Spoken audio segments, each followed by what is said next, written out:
In Celebrate Recovery, we always introduce ourselves if we are in front of the group or in a group.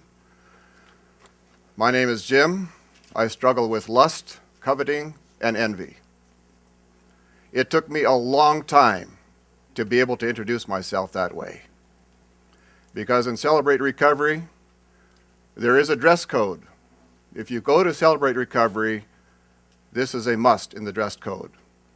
All masks come off. How many of you dare to do that? I know what it's like to wear a mask. It's tough to do that. And sometimes you don't remember which mask you are wearing to the different people. And so it's best to pull the mask off and be honest about it and deal with the things that you have to deal with. My identity is that I'm a believer in Jesus Christ. My identity is with Him. But I do struggle with sin. And I find that I agree with Paul that I struggle with sin in my flesh, but in my mind, I worship God. There is now no condemnation for those who are in Christ Jesus. And I go there every day. And that's where I encourage other people to go as well. Yesterday I mentioned a book. Some people were taking notes. I brought it along for you to see, The Christian in Complete Armor by William Gurnall. If you get into this kind of a ministry that we have been involved in at Calvary in Fullerton, you want to be prepared every day for what you are going to face. You want to have the armor of God on.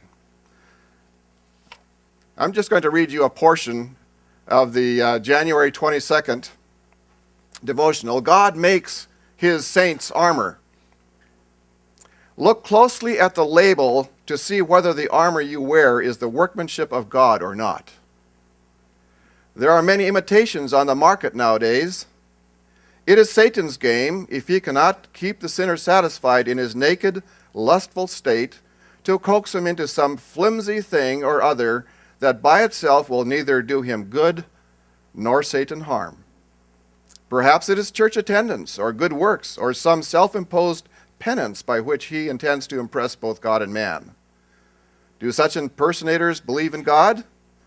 Oh, they hope they are not infidels, but what their armor is or how they came by it and whether it will hold up in an evil day, they never stop to question. Thus thousands perish who supposed they were armed against Satan, death, and judgment, when all along they were miserable and naked. These people are worse off than those who have not a rag of pretense to hide their shame from the world's gaze. To most of us, a careful copy of a masterpiece looks quite as good as the original, but when the master himself appears, he can tell in an instant which is real and which the impostor. We lived in and ministered in Fullerton for several years, for 2 or 3 years, and before I began to realize that something had to be done differently. We had a ministry to, I'm sorry, I'll stand still. I don't know how to do that. You're just going to have to keep going back and forth. Okay. We had people coming by the church wanting food. Sometimes I'd stop and talk to them, sit them down. I remember one day I'd seen this man 3 or 4 times, African American, tall, strong. I said, "What's your name?" He said, "My name is L.A., but I was born in Detroit." And as we were talking, he started talking about the end times, and I said, I'm going to be preaching on that a little bit on Sunday. I said, "I was just wondering, what about you?" I said, "I know if I suddenly hear a loud trumpet sounding, I'm going to start to go right up. Are you going to come right beside me, or am I going to look down and see you sitting there?" He says, "Pastor, when you say it that way, I got some thinking to do." A lot of people come, they just want a little fix, just to get by today. Give me some food today, give me a shower tomorrow, give me some clothes to wear for the next week. But when they don't have Christ, if they are not recovering from the things that have gotten them where they are, they stay in the wilderness that Dr. Welch was talking about. Listening to Dr. Welch was just like being fed a steak dinner for me. I don't know how you felt about that, but I was just saying amen all the way through. And it is really true that we cannot find steps that automatically lead you to recovery. This is only a help. I became frustrated as a pastor because I met with people, talked to people, and they needed counseling. But it would cost a minimum of $135 an hour, or if you could get a special deal on a new person just getting started, you might get them for $50 an hour on a sliding scale. None of them could afford that. I'm not a counselor. I'm not trained in counseling. I don't know how to do that kind of stuff. And I don't give myself the name of counselor for legal purposes. I am just a pastor, and I can point you to Jesus. We had 3 men that started coming to our church. Dave Anderson, Tommy Thomas, real original name, but that's his legal name, Tommy Thomas, and John Flynn. I'll never forget the days that those 3 men came to our church. Dave came with 2 ladies that slept on the street. Didn't look so good, but they came to church. I took down their names, and by the way, those of you who are going to be pastors, learn to remember names. Learn it. You say you can't remember it, then do what I do. I make an Excel file. One column has a date, next column has a name, next column has how they came, what was the contact, and then if they give me any information about themselves, and then I put in a note, a comment. Tall, bald-headed, short, fat, whatever. So I remember the person. And I remembered these guys' names, and they came back the following Sunday. I said, "Hey, Dave, how you doing?" He says, "Great, Jim. You remembered my name?" "Yeah." Same thing with Tommy, and the same thing with John. They came because someone remembered their name and welcomed them. Did they look good? Tommy looked horrible. He'd been sleeping out on the street. Dirty black pants, dirty shirt, T-shirt, Led Zeppelin, all over the place. Hair down here, hadn't been washed in a week. And I thought, boy, Lord, you're really bringing us the people from the highways and the byways. And that's good. Those are the kind of people that hung around Jesus.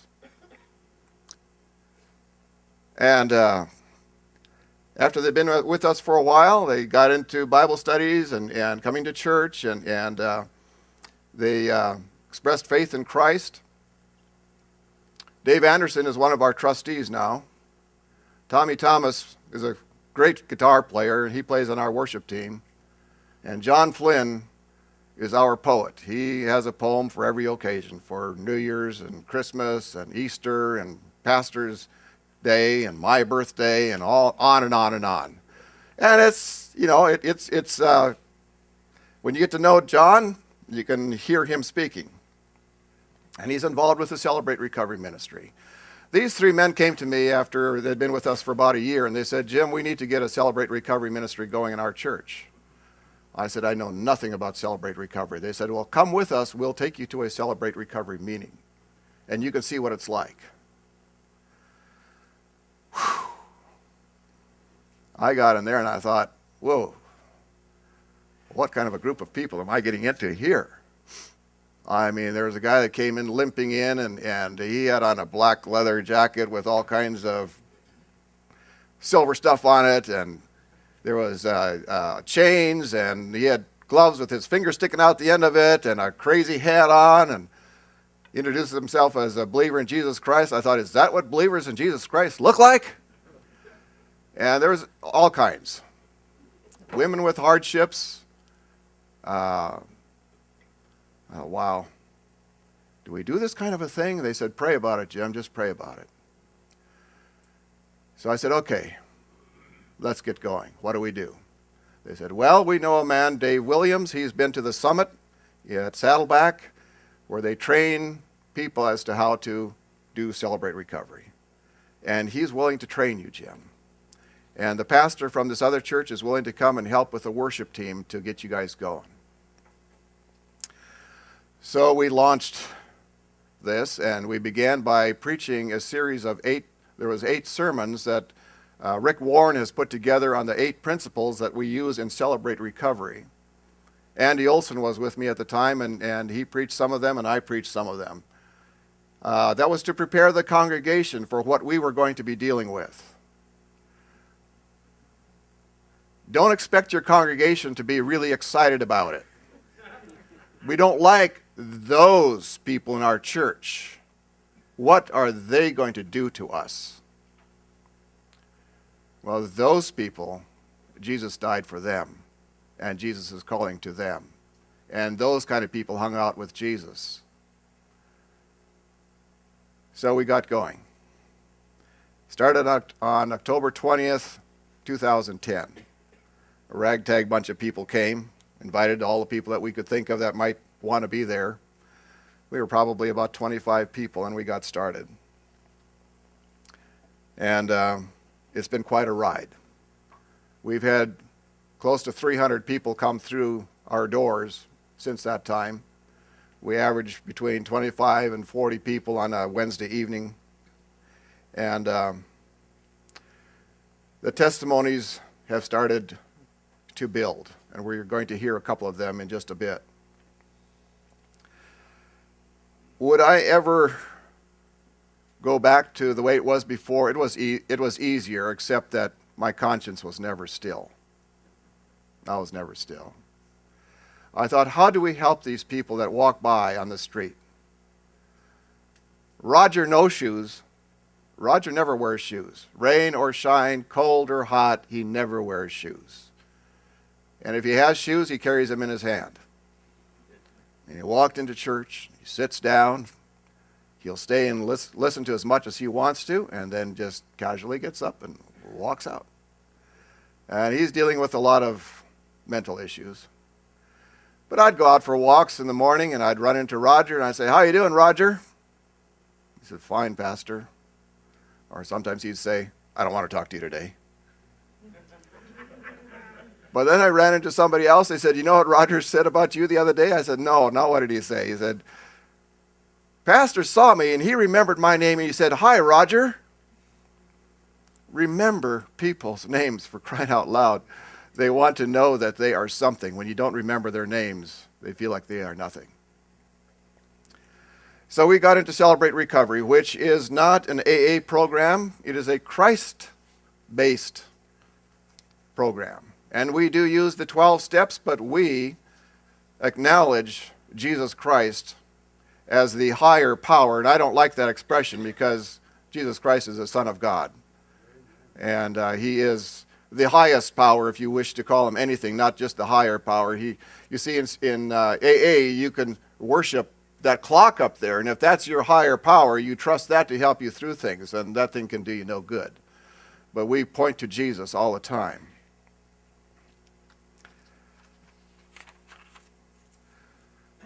Rick Warren points out a few things that he likes about Celebrate Recovery. You see, it was at his church about 20-some years ago that Celebrate Recovery began. There was a man named John Baker who had been going to Alcoholics Anonymous for a number of years, but he felt that something was always missing and felt that there should be a Christ-based recovery program. And Rick Warren said, "Well, go and write me up a proposal and bring it back to me." He went home and wrote a paper, 13 pages, single-spaced, and brought it back to Rick and Rick says, "Okay, go ahead and do it."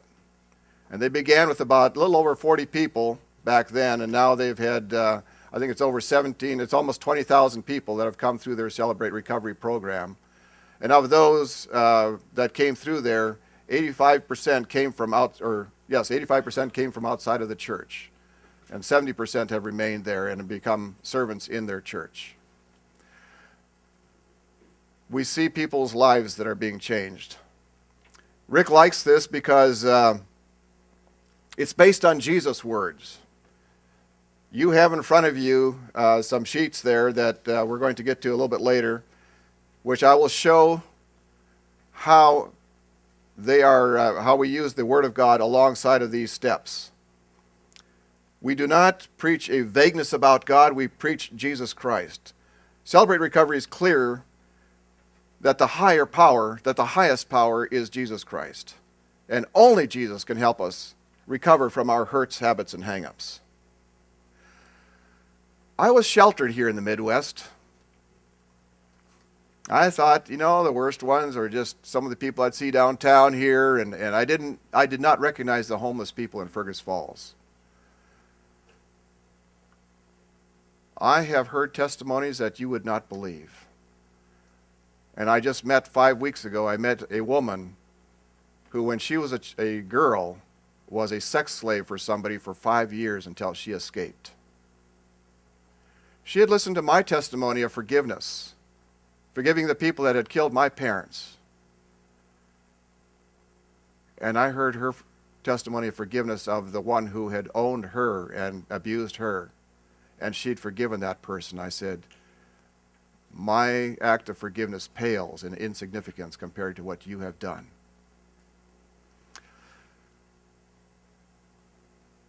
You will hear a lot of stories. But the good thing about Celebrate Recovery is that it's forward-looking. It's not backward-looking. We're not always focused on the past. We deal with those issues. We name them. We ask for forgiveness. We go and we make amends. But then we move forward in our life with Christ. There's an emphasis on personal responsibility, and here's what Dr. Welch was referring to. We don't play the accuser or excuser game, accusing others and excusing myself. We do our side of the street. This is what I've done. This is who I am. This is what I have to deal with. Quit blaming the others. Maybe you have a reason to blame them, but we don't go there. You fix up your side of the street. You will find out that you can't fix up people on the other side of the street. Have you tried to fix somebody else? That's why oftentimes on Saturday I like to go in my garage and fix something. Because I can fix something mechanical. I can build something with wood, and it looks good afterwards. But I can try to fix people, and they go right out and do the same thing again. So all I can do is to help them to fix up their side of the street. We emphasize personal responsibility. Recovery keeps us from hiding and blaming, hiding behind something, and hurling insults at somebody else. And it keeps us from being stuck in our sins and our secrets. Personal testimony, I had a secret that I'd kept for 45 years. I'd asked the Lord for forgiveness. I had received God's forgiveness. It was all finished between me and God. But I had never confessed it to somebody else that I trusted. And you know what Satan did with that? Kept on reminding me. Well, I know what you did, and I'm going to bring it up before the Lord on that day when we go before judgment. I'm going to say, remember that? We are to make amends, confess. I couldn't make amends to the person, but I confessed it to a friend of mine that I could trust. And on that day, I was freed. Satan tried to come back. I said, get out of here. It's done. God has forgiven me. I've confessed it to somebody else. It's finished. He has never, ever held it over my head since then. You can't imagine what that freedom is like. And I'm a person that God has blessed immensely. But I needed to take care of that problem. When I say that I struggle with lust, sometimes I might look at a woman and I think to myself, what would it be like to be married to that woman? That is a heinous, arrogant, ungracious sin. It has to be named that. I prayed to God for a wife that was half of the woman that my wife is. And He gave me somebody more beautiful, more talented, more spiritual, more godly than I could have ever expected to be married to. Why would I look anywhere else? That is sin. I struggle with that. I struggle with coveting, wanting something that somebody else has. Envy. Envying people who are good teachers. Envying people who are good preachers. Envying things that other people can do. In this book, I learned, God is the one, and I've Of course, you know it in the Bible. God is the one that distributes the gifts. Why should I think I should have all the gifts for myself? To say, wow, I am really good. No, God has given me the gift of encouragement and the gift of serving. Anything else that I do comes under that area. So that if I'm here today, it's because I want to serve you. I want to serve Jesus Christ. I want to serve the Church of Jesus Christ in the Lutheran Brethren Church and get people reaching into the communities, because there are people that are suffering and dying right around us, right around our churches, walking by and not daring to walk into that church because they're afraid that people will reject them. So you've got to walk out of that church to go and meet them. One of the things that Rick also appreciates is the call for spiritual and specific commitment to Christ. It's a powerful evangelism tool for our church and outreach. And you know what happens is that people watch changed lives attract others who want their lives changed. Why does this happen? Because everybody needs Jesus. So I want you to get the first, I didn't give you a minute to do this thing, but here it is. The first testimony. And my apologies as he's setting it up. I am not a videographer. And there was supposed to be 2 people on this testimony, and the woman's husband got the flu, so he couldn't make it. So we're just going to hear her side of the story, but he would approve and say amen to what Kelly has to say. Hi, my name is Kelly. I'm a grateful believer in Jesus Christ, and I am in recovery for codependency, control issues, bitterness, gossip, and being very judgmental. I was raised in a Christian home where we went to church every Sunday, and we were very involved in church. I had a very good childhood, but I never felt like I received enough praise and physical touch. I know my parents loved me, and both my parents worked very hard to provide a nice home for my sisters and myself. But I don't remember hearing "I love you" or getting very much physical touch. When I was a junior in high school, my parents shocked my sisters and myself with the announcement that they were getting a divorce. We were completely confused. They had always acted like they had the perfect marriage. After all, they never fought with each other or even raised their voices at each other. It was very hard to understand. After all, we were Christians, and Christians don't get divorced, I was raised. I decided to throw some of my moral teachings of the Bible after the divorce away, morals that I had vowed to keep from my childhood. At 20 years old, I married the love of my life, Kevin McKay. Being young and naive, it didn't occur to me that his drug use and drinking would become an issue in our marriage. As the years flew by, we had 4 beautiful children, and with the exception of his drinking, I thought everything was good in my life. We would fight occasionally, like most couples do, but it never occurred to me that alcohol was always part of the problem. As his drinking increased, the frequency of our fighting increased, until one day it came to a final blowout, and I packed up the kids and left the house. This was Thursday, July 28, 2011. We stayed away for 2 nights. He kept calling me and asking me when we are coming home. I told him we weren't coming home until I got into some sort of rehab. He couldn't believe it. He kept blaming me for wanting to throw away our marriage. I just knew in my heart I finally had to protect my children from this abuse, and I wasn't going to give in to him this time and go home. It was one of the hardest things I had to do. He finally left the house, and he went up to the mountains, so we were able to come home. I had a lot of fear that Kevin wouldn't want to give up his drinking, that he would choose alcohol over his family. I prayed constantly while he was gone, but I clung on to the hope I had in Jesus. And with the help of Pastor Jim, Pastor Andy, and with the Lord's intervening, I agreed to let him come home under certain conditions. Pastor Jim had written out a contract that we had signed. We agreed to stop drinking and to start going to Celebrate Recovery 2 times a week. He told us that we were both going into recovery together. We would be going down the same road together, but we had to stay on our side of the street. Kevin's recovery was Kevin's, and my recovery was mine. Kevin came home Tuesday night, August 2nd, and we went to our first recovery meeting on Wednesday.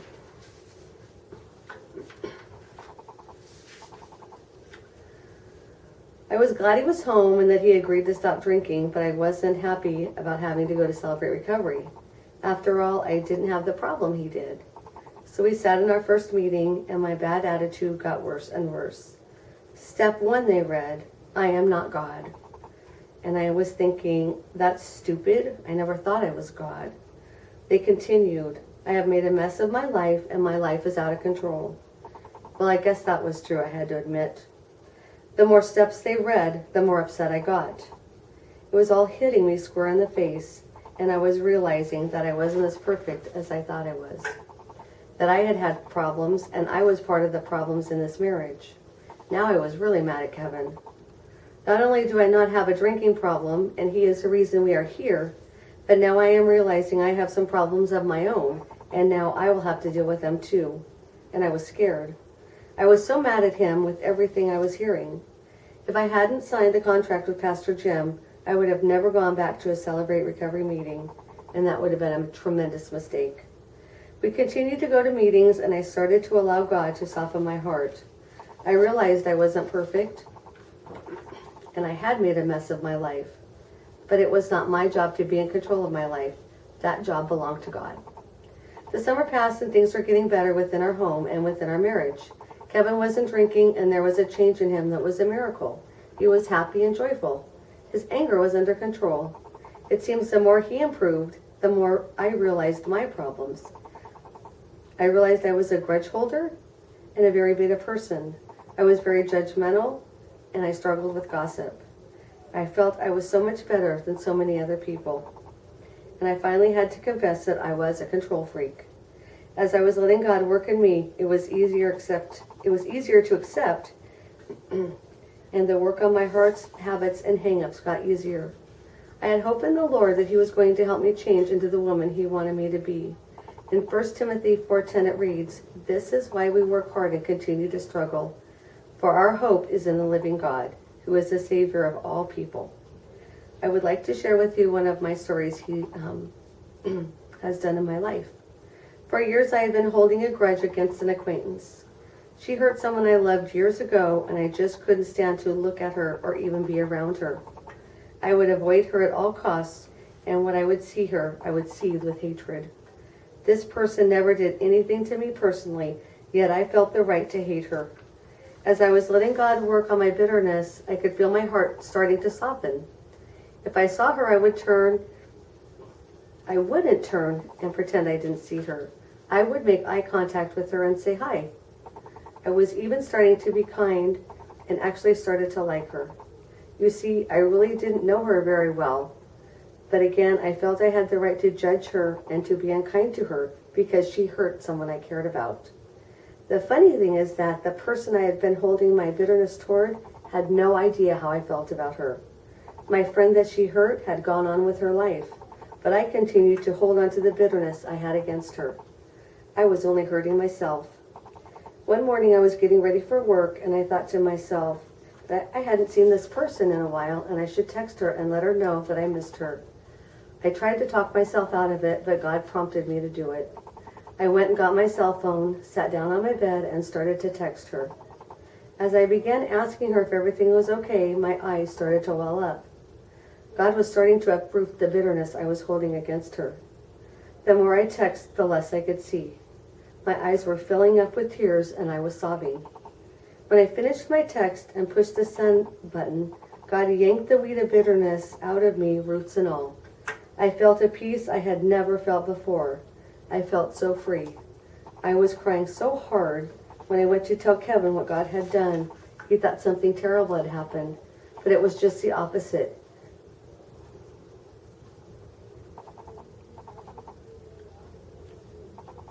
God filled me with a compassion and a love for this woman that I didn't know I could have. When he uprooted the bitterness out of my heart, he planted in its place peace, a peace that surpasses all understanding.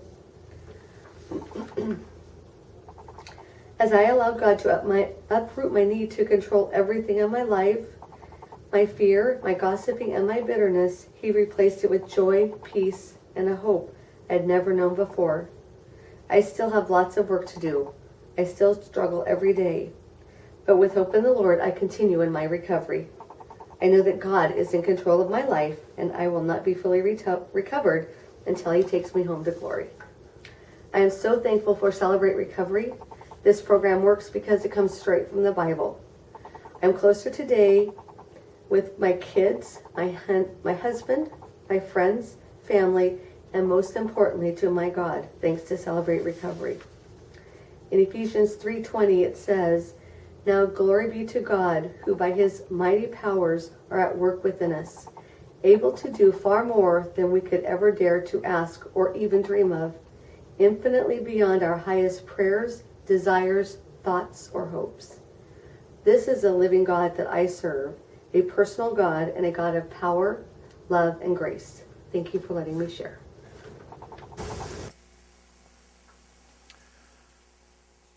She and her husband are in our church.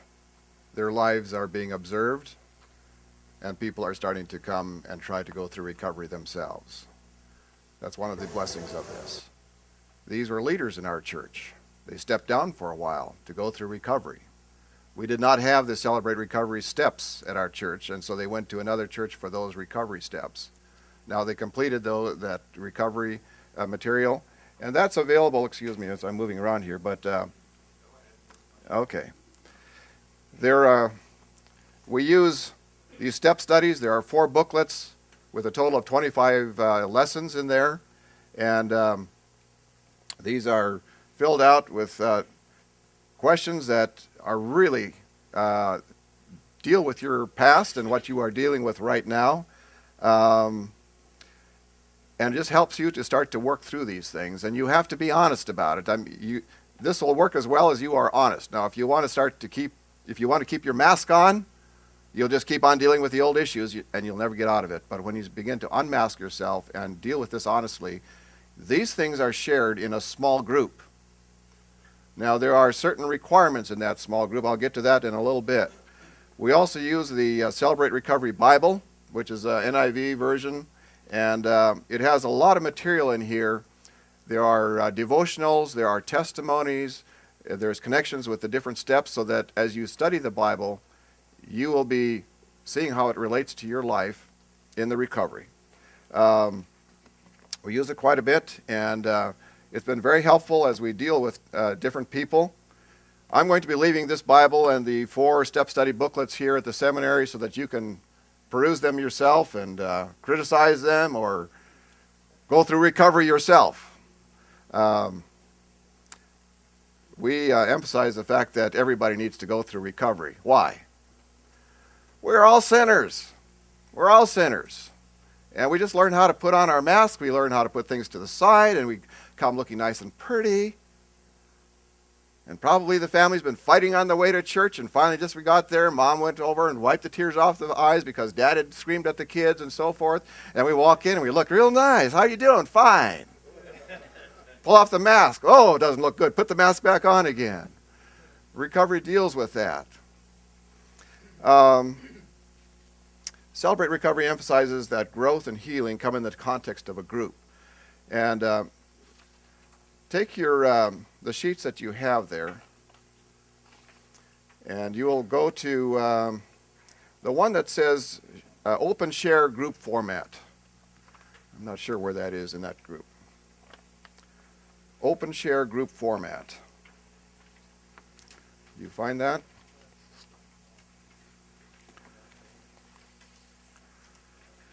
Should be in there someplace. Find it? Okay. Last page. Okay. Go to the very bottom of that page where it says read the group guidelines. These are read when we begin to share in the small group, because we have our Celebrate Recovery on Wednesday nights. Wednesday nights we begin with a meal at 6 o'clock. At 6:45 we go into the large group. The large group we begin with a time of worship. As Dr. Welch was speaking about that this morning, he said that worship is really necessary in recovery.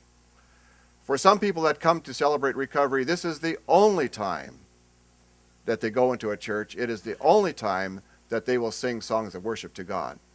So we have a time of worship, and then we go into either a lesson or a testimony.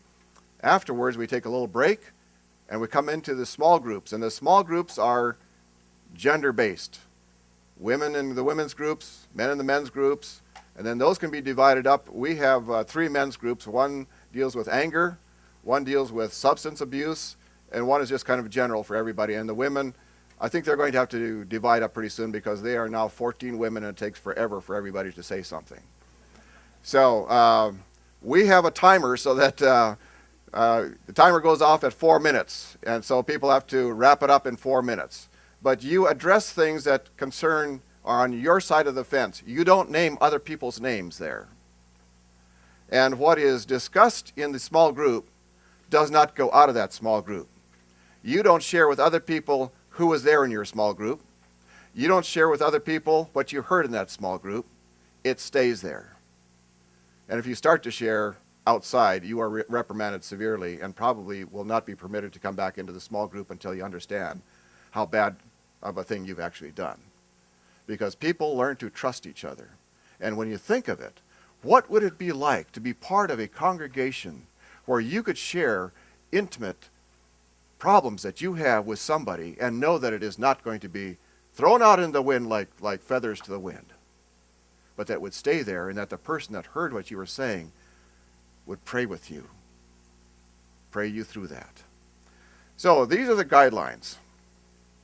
Before we open the meeting for sharing, I would like to share our small group guidelines. These guidelines are designed to provide a safe and productive meeting for everyone. Please listen carefully and honor these guidelines throughout the meeting. Keep your sharing focused on your own thoughts and feelings. Please limit your sharing to 3 to 5 minutes. There is no crosstalk, please. Crosstalk is when two people engage in a dialogue during the meeting. Each person is free to express feelings without interruptions. You don't hear somebody and then you want to make a comment about what they just said. Let them make their comment. It stops right there. If you want to share with them about that afterwards, you can do that after the meeting. But in the meeting, no. You can say whatever you want to within those 3 to 5 minutes. We are here to support one another. We will not attempt to fix one another. Boy, you don't know how hard that is. You don't know how hard it is. If you are a fixer, I wish I had a zipper sometimes. Anonymity and confidentiality are basic requirements. What's shared in the group stays in the group. The only exception is when someone threatens to injure themselves or others. And offensive language has no place in a Christ-centered recovery group. You have no idea how hard that is for some people. That's the small groups.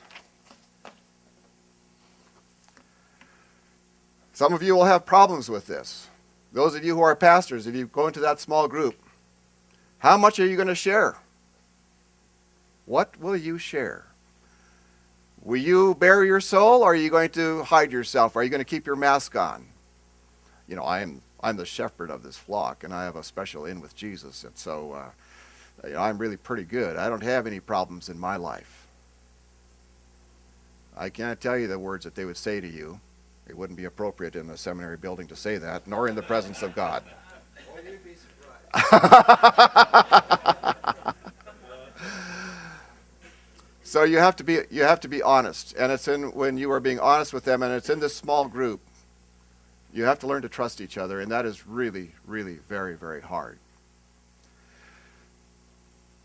So Rick Warren says after all of this that, furthermore, there's a component in Celebrate Recovery that I like. It's that it is a leadership factory. In all the different aspects of leading in worship and leading in teaching the lessons and putting together the meal and so forth, everybody has an apprentice. You are training an apprentice. And then when that apprentice is trained, that apprentice finds someone that he or she can train, so that you are always training people. Now, in the beginning, we didn't have any apprentices, so we were just going full time. But I was able to go on this trip real easy because there's people that it just keeps on going. Even though the ministry leader right now is down because he had shoulder surgery, there's others that have stepped in, and it keeps on going. And so we build leaders.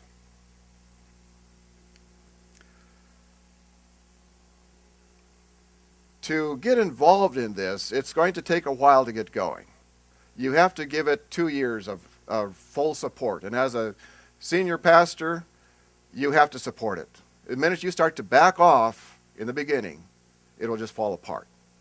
you need to be there. And there's many smaller churches that have attempted this, and the pastor gets tired. That has not taken the time to build a leadership in there, and finally they just say, you know, I've had enough of it. I came to that point last June. The ministry leader had gone down, the one who had trained us. He had gotten into a work situation. He could not be there. So I was managing the congregation that had called me to be their pastor, and I was managing this other congregation besides, and they had a lot of needs. And by the end of June, I thought, you know what, I'm going to withdraw my support here pretty soon if things don't change. But then people started to come back on again, and we went. So you need to be fully prepared to do this. Don't forget why we're doing this. It's because people are out there that need to know Jesus and who want to recover, and they're tired of living the way they've lived.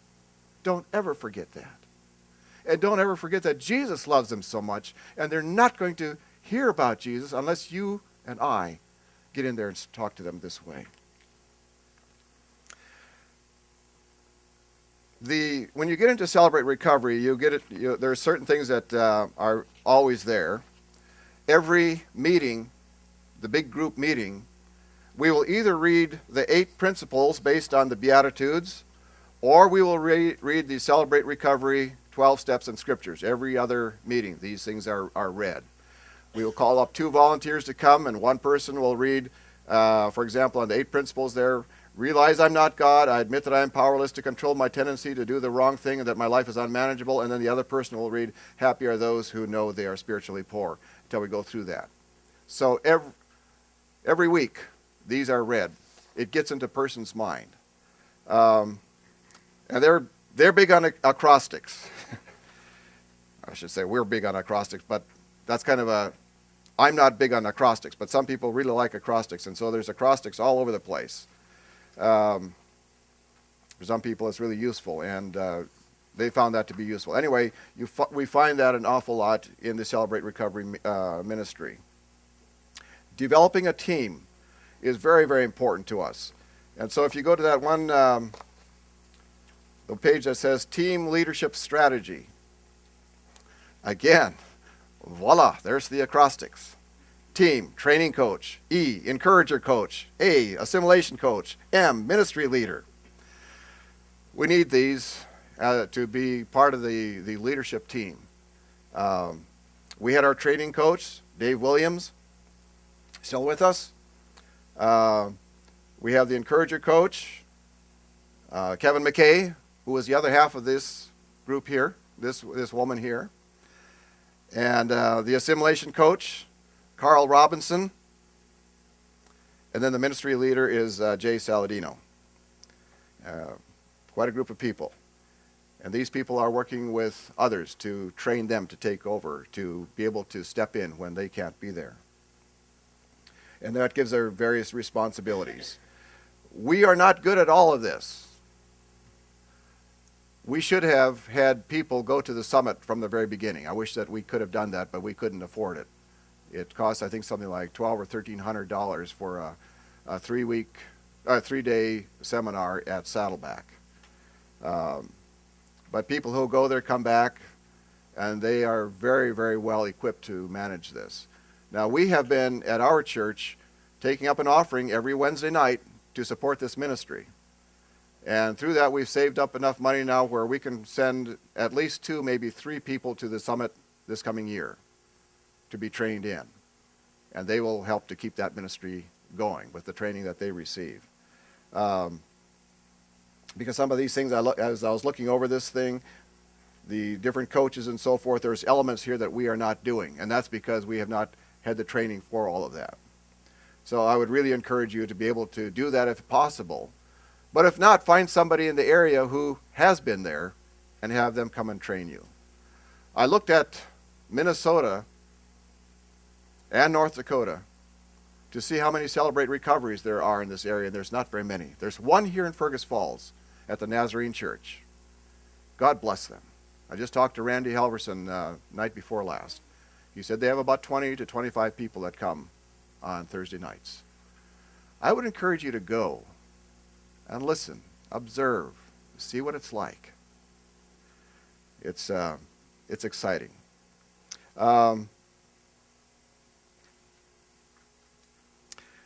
Is Celebrate Recovery for me?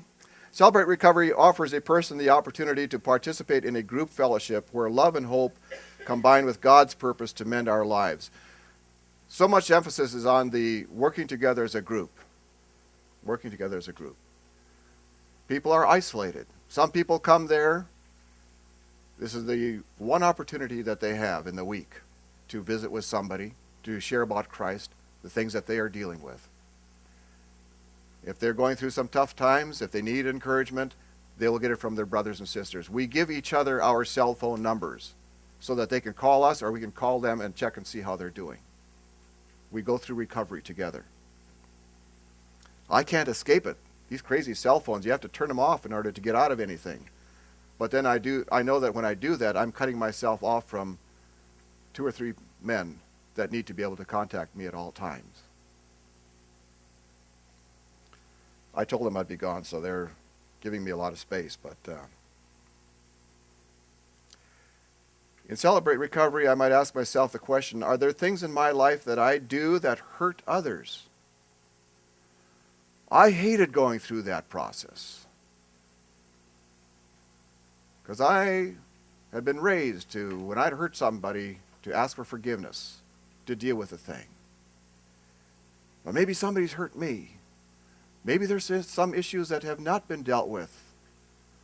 And the Holy Spirit is really good about turning the light on and sweeping the stuff out of the corners where they were hidden underneath a rug. Is it time to crack my denial and admit I'm not in control of my life? Do I have a painful habit or hang-up from which I need to be freed? If you answered yes to any of these statements, then we urge you to attend a Celebrate Recovery meeting to see if it is you.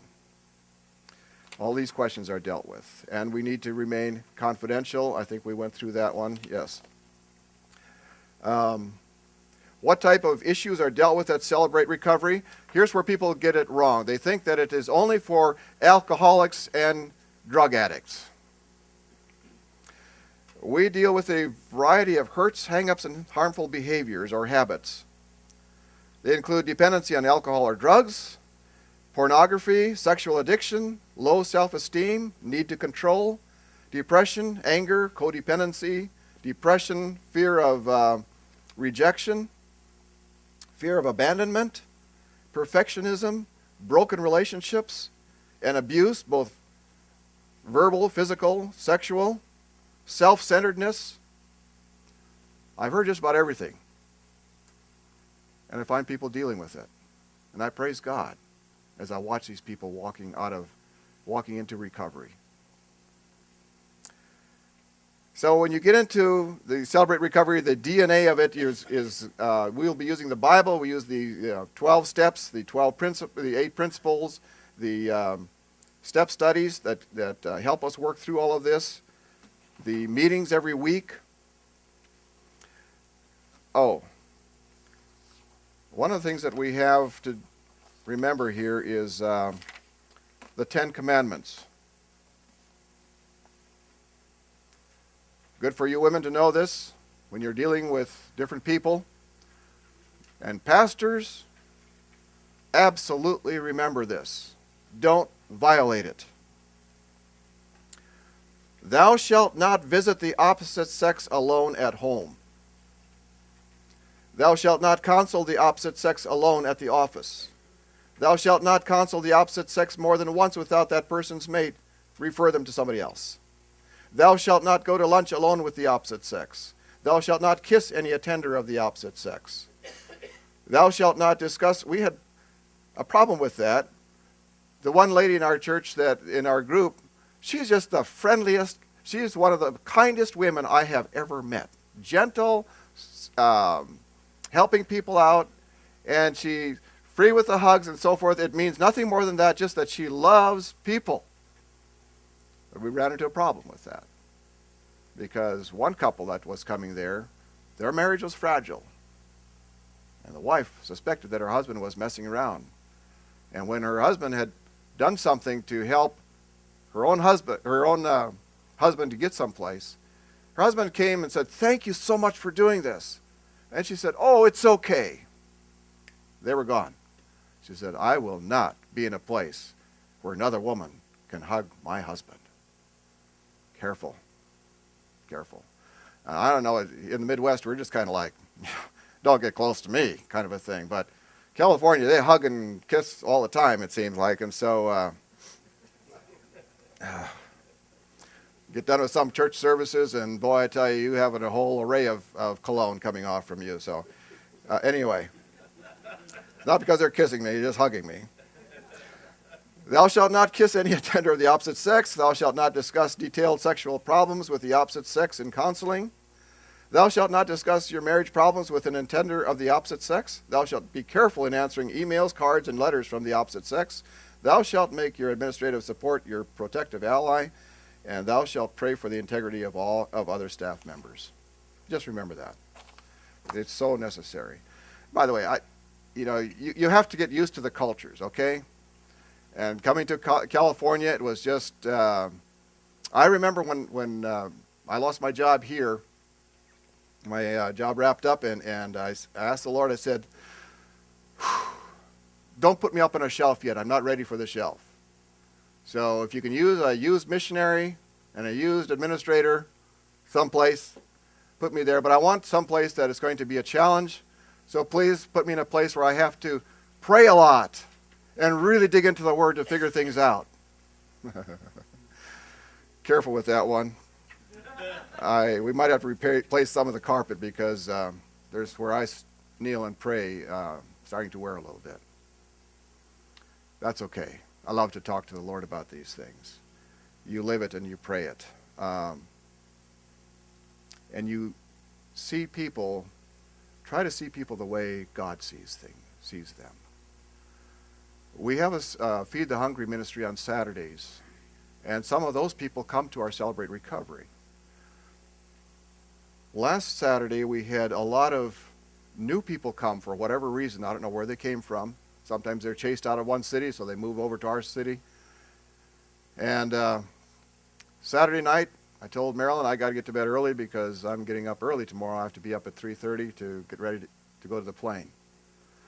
12:30, she runs upstairs. She says, "Jim, somebody just tried to break into the house." I'm going, "Oh, great. How do you know that?" She said, "Well, I heard some noise on the other side of the house here."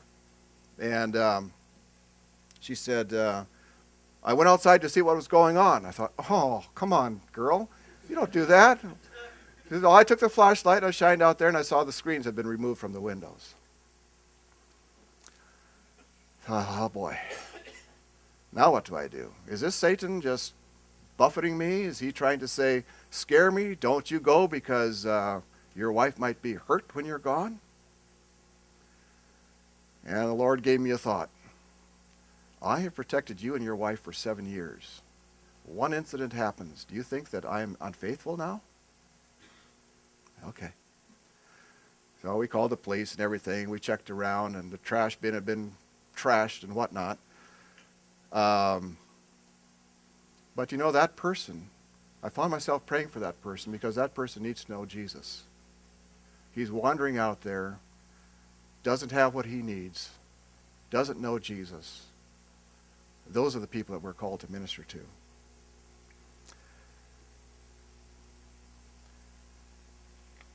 I want to give you one more testimony. Get that one up and running here. Frank and Brandy are a young couple that came to us here about 9 months ago, and their testimony is amazing. And they've integrated into the church and helping out with the soundboard and PowerPoint, and they just got engaged first part of December. And I just want you to hear their testimony, to hear what God is doing in their lives. You're on. Hi, my name's Frank. I'm a grateful believer in Jesus Christ who struggles with pornography addiction, anger, and codependency. And hi, my name is Brandy. I'm a believer who struggles with an addiction to drugs and alcohol, overcoming past hurts, anger, and codependency. At the age of 7, my uncle pulled me aside and had me touch him, insisting that all good girls do this for guys. I took this knowledge and late one night snuck into my stepdad's room. After all, I wanted to be a good girl. What started with my innocent touches turned into violations that no girl should ever have to go through. I have been raped, sodomized, pushed out of my own house in only a towel, physical and emotional abuse. This led me to seeking love in inappropriate people, using alcohol to numb the pain, and drugs to forget. My addiction to pornography started in the 4th grade. All the way through junior high and high school, my addiction got worse. I thought I could control it. My addiction led me to act out and hurt my sister. On April 29, 2009, I hit rock bottom and was sent to juvenile hall. I spent 3 months there. I gave up on God because I thought He had given up on me. I had thoughts of suicide. I was humiliated physically and emotionally every day at the hands of the corrections officers. I dealt with sleep deprivation and severe insomnia. Romans 8:26 best describes my feelings during this time. In the same way, the Spirit helps us in our weakness. We do not know we ought to pray for, but the Spirit Himself intercedes for us through wordless groans. God did answer my prayers, and while there, God sent me people who brought Him back into my life. Shortly after meeting Frank, he invited me to another church on Friday nights. I thought he was crazy. Who goes to church in the middle of the week anyways? It turns out it was Celebrate Recovery, the thing I so desperately needed, but I didn't want. We met up one night with a friend of mine who I had used within the past and was new in his own recovery. He and I got talking about the good old days, and instantly it brought me back to my cravings. Frank had to physically hold me back from getting into my car and picking up drugs. He eventually let me go, and I got about a block away before I returned. This was my lowest point, but it was also the moment I chose recovery and a new life. I attended CR for 6 months, had a sponsor, and was working my way through the steps, but I felt so unsettled, or as said in AA, irritable and discontent. 1 Timothy 1:7 says, "For God has not given us a spirit of fear, but of power and of love and of a sound mind." I heard this verse the first time I came to church, and it's really grabbed at my heart. Recovery can be difficult at times, but with God on my side, I have a powerful ally. Since starting CR, I have found so much love and acceptance. I have grown in my faith and recovery here at Calvary. But the relationships I have made are lifetime relationships. I know that in times of struggle, I could count on these people here at CR. I have joined a step study with Pastor Jim. I'm the youngest in the room, but that doesn't faze me.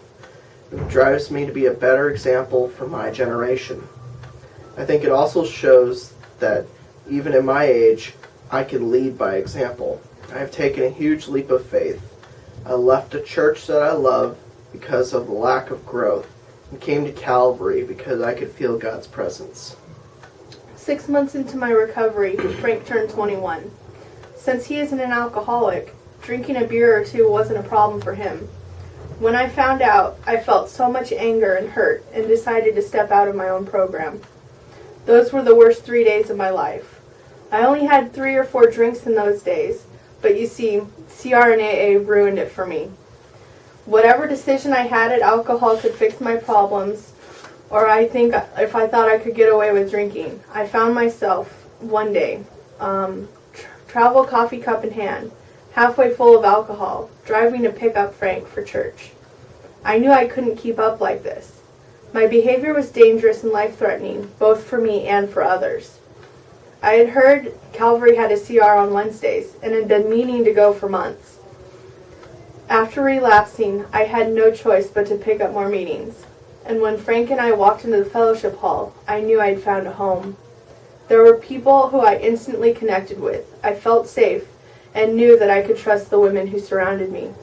The biggest thing I learned through my relapse and its aftermath was just how graceful people could be. I just screwed up in a big way, but I was still welcomed. My desire to do the right thing and not drink was enough. For that, I'll always be thankful. The grace shown to me helped me while watching Frank struggle with his addiction. Instead of making it about me, I knew that hurt and anger wasn't the solution. Grace was. Our relationship has had its ups and downs. We both have fallen, but we've been there to pick each other up. Our relationship would have ceased to exist without Celebrate Recovery. And on October 4th, 2013, I asked Brandy to be my wife. She said no. Just kidding, she said yes. It is an amazing and humbling to know that without this program, I would not be up here with my best friend and the love of my life. Since my relapse and attending CR and church here at Calvary, I started going to a women's step study where I completed the steps. I have a new sponsor, and by next Saturday, I'll have completed giving my whole inventory, or what's called doing a fifth step. If it wasn't for the encouragement and gentle prodding of the women in the step study, there's no way I could see myself this far into the program or have this level of commitment. Because we find Calvary to be our home church and home Celebrate Recovery meeting, Frank and I are planning next year to be saying our I do's on this very stage at the CR meeting. This will be the night before this. We wanted to share with you our heartfelt thanks with all of you for welcoming us into your church, your lives, and sharing your secrets and advice with us here at Celebrate Recovery. Thanks for letting us share. Well, there you have it. The stage that they were referring to is a stage in the sanctuary, but in our church at Calvary Community Church in Fullerton, our campus is probably one of the most well-used campuses that there ever was. We rent out to 3 other churches. Alcoholics Anonymous uses it twice a week, and in the fellowship hall we also have a Nicotine Anonymous. And so trying to find a spot to do anything is we have to really work our way in. And they gave this originally on stage, and so the stage is not in my office. But I wanted you to notice, Dr. Bowe, that the foundation for this was Pieper's books and Concordia Triglata. Did you notice that? I saw that Concordia Triglata right in the center of the... This guy knows how to bring a presentation. This kind of ministry has to be based on good theology. Otherwise, it starts to flounder, and there is good theology here. I just want to close by just having you turn to the page that talks about the overview of the 7 keys. You have some words to fill in there. Over the years that we have tried hundreds of ideas to maintain the health and growth of Celebrate Recovery, these are the 7 keys that have been essential for this Christ-centered recovery ministry. So you will want to make sure that you do these things. The first thing is leadership training. Once you stop learning, you stop growing. So the first thing is leadership training. Keep on training leaders. It's so necessary. The second thing is the senior pastor support. I support this ministry wholeheartedly. Now there's a few little things in there that I would disagree with, but for the most part, the steps are very, very good, and they help people work their way through these things. Fellowship events. We haven't been really good at that, but we have fellowship at the meal on Wednesday evenings, and it's good. It's a time to share with one another. There's new groups are built around individual needs and recovery issues. And so as we get people with more and more people coming in, dealing with different issues, then we try to have different groups that specify that deal specifically with those groups, and yet remaining gender-based. The curriculum, learn to implement this curriculum that is built on God's Word, and you have these step studies to go through. Outreach, we are always reaching out into the community. We let the other Celebrate Recoveries know what we are doing, and so that when some people need to go to 2 or 3 Celebrate Recovery meetings a week, ours is an option. And when we do not have a new step study going, we can refer them to another Celebrate Recovery step study, and they can refer their people to us as well, because it's all the same. No matter where you go, it's the same material. And then worship, we talked about that earlier. This is a major difference between a Christ-centered and a secular recovery program. And it's amazing to watch people as they are able to share. The songs are a little bit livelier than what we sing in some of the Lutheran Brethren congregations. However, people's hearts are lifted up and they worship God. And some of these people come from all different kinds of backgrounds. We actually have a person that plays on the team now. Okay, you young people, you won't even know the names of this group, but the name of this group. He used to play with the Doors. Anybody ever heard of the Doors? Oh, right, look at that, yeah. And played with the Fabulous Flippers in the Midwest here, and I'd never heard of them before, but he played with them for a long time. Anyway, you have a wide variety of people that come, and it's just interesting. So when you get involved in this ministry, you are reaching out to people who need to know Jesus. When you start to read the books of their lives, you are amazed. And that's where I found out that I am a very, very ungrateful person. Why do I say that? I've begun to thank the Lord every day. I had God-fearing, and prayer warriors as grandparents. My parents prayed for me. My adoptive parents prayed for me. My wife prays for me. I had God-fearing mentors that pray for me. God surrounded me with all kinds of help. He must have known I would have fallen pretty easy. So why would I ask for anything more? Praise and thanksgiving is a good way to enter into the presence of God. And I praise God for this ministry. We've seen, you've heard their testimony. It's just fun to watch them come to church on Sunday morning. Always have a smile and something to relate. And as you heard from Frank, he's got sort of a dry sense of humor there. And it comes out, you have to be alert. And you meet all kinds of new people. And I praise God for this ministry. And I hope that many of you will look into the possibility of beginning a ministry like this in your church. And if you don't have it in your church, if you have one in the community, go and be a part of it so that you know where to take people that need this help. We're in a country now that we're dealing with a lot of this kind of stuff. The people that have it all together, you find out that they don't really have it all together. They just have a real good mask on, and they fit it pretty good and pretty tight. But you whip that mask off, and you find there's a lot of needs. Now, you don't have to stay with that mask on. We can deal with it. And who's better to do this than the servants of God, God's people, God's children, confessing our sins to God. We know that if we confess our sins, He is faithful and just, will forgive us our sins and cleanse us from all unrighteousness. And I desire that for the people that come around Calvary. I pray that you'll be able to experience that in your congregations as well. Thank you.